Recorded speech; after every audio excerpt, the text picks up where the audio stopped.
Step by step ترقی کرتا گیا اور الٹیمیٹلی اس نے اسٹیٹ بنا لی.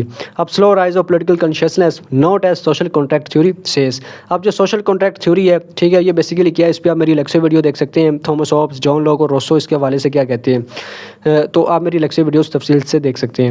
اب فرض کریں ہم تھامس ہابس کو لیتے ہیں، تو تھامس ہابس کیا کہتے ہیں کہ جو اسٹیٹ آف نیچر ہے ٹھیک ہے، اس میں جو لوگ رہتے ہیں اس میں وار آف آل انگیسٹ آل ہے، یعنی ہر انسان دوسرے انسان سے لڑ رہا ہے، فائٹ کر رہا ہے، اس میں پیس نہیں ہے، سکون نہیں ہے.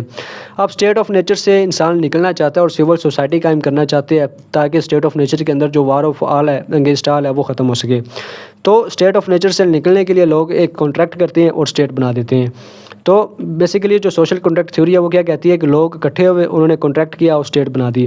تو جو پولیٹیکل کانشیسنیس ہے ٹھیک ہے، یہ اس بات کے حامی نہیں ہے. یہ کہتے ہیں کہ ایسا نہیں ہے کہ یکدم سے اسٹیٹ بن گئی، بلکہ سلو رائز آف پولیٹیکل کانشیسنیس، آہستہ آہستہ لوگوں میں جیسے جیسے شعور آتا گیا، ان میں عقل آتی گئی، تو